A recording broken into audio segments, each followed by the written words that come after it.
You, John Fitzgerald Kennedy, do solemnly swear. I, John Fitzgerald Kennedy, do solemnly swear. That you will faithfully execute the office of President of the United States. That I will faithfully execute the office of President of the United States. And will, to the best of your ability. And will, to the best of my ability. Preserve, protect, and defend the Constitution of the United States. Preserve, protect, and defend the Constitution of the United States. So help you God. So help me God.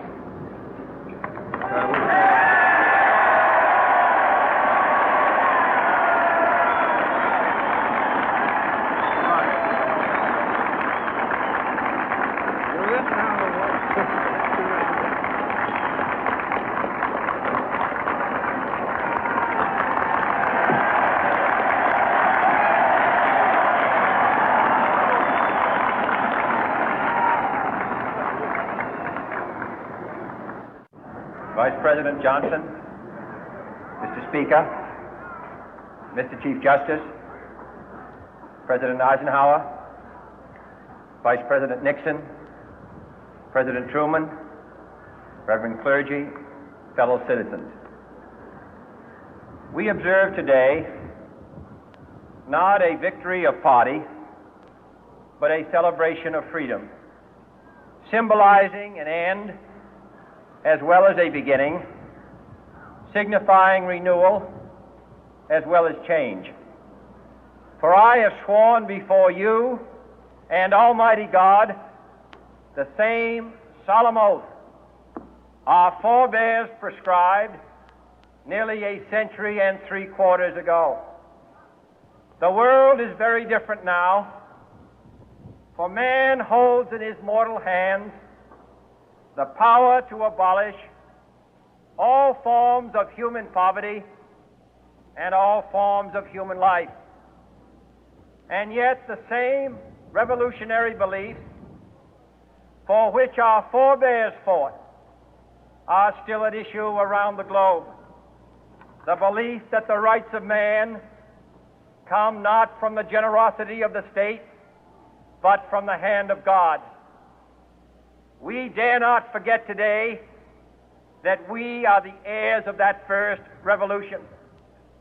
Let the word go forth from this time and place to friend and foe alike that the torch has been passed to a new generation of Americans born in this century, tempered by war, disciplined by a hard and bitter peace, proud of our ancient heritage, and unwilling to witness or permit the slow undoing of those human rights to which this nation has always been committed and to which we are committed today at home and around the world.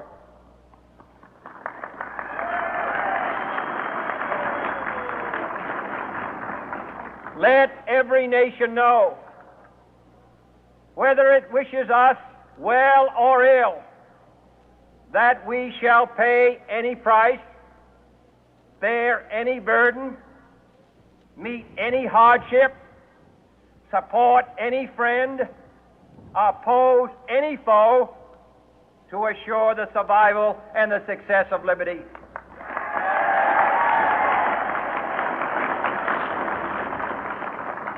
This much we pledge and more. To those old allies whose cultural and spiritual origins we share, we pledge the loyalty of faithful friends. United, there is little we cannot do in a host of cooperative ventures. Divided, there is little we can do, for we dare not meet a powerful challenge at odds and split asunder. To those new states whom we welcome to the ranks of the free, we pledge our word that one form of colonial control shall not have passed away merely to be replaced by a far more iron tyranny. We shall not always expect to find them supporting our view, but we shall always hope to find them strongly supporting their own freedom, and to remember that in the past, those who foolishly sought power by riding the back of the tiger ended up inside.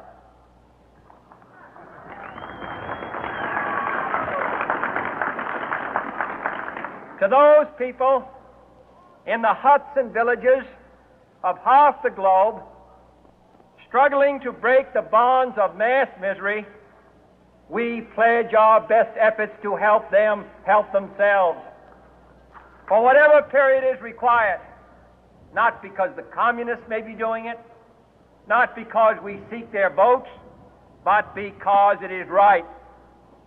If a free society cannot help the many who are poor, it cannot save the few who are rich.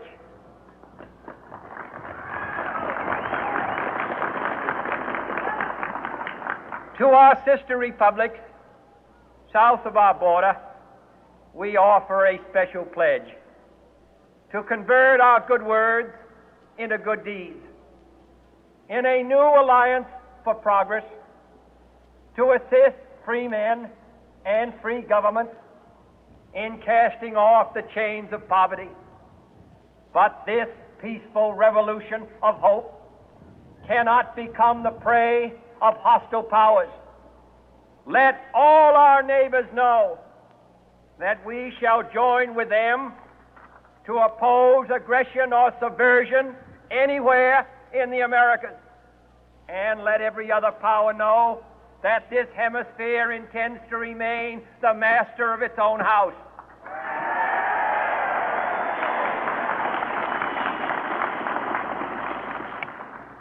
To that World Assembly of Sovereign States, the United Nations, our last best hope, in an age where the instruments of war have far outpaced the instruments of peace, we renew our pledge of support to prevent it from becoming merely a forum for invective, to strengthen its shield of the new and the weak, and to enlarge the area in which its writ may run. Finally, to those nations who would make themselves our adversary, we offer not a pledge, but a request that both sides begin anew the quest for peace.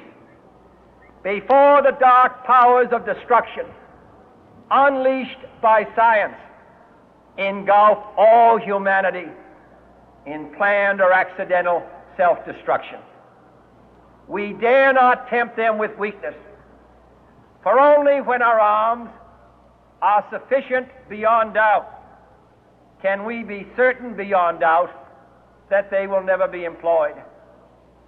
But neither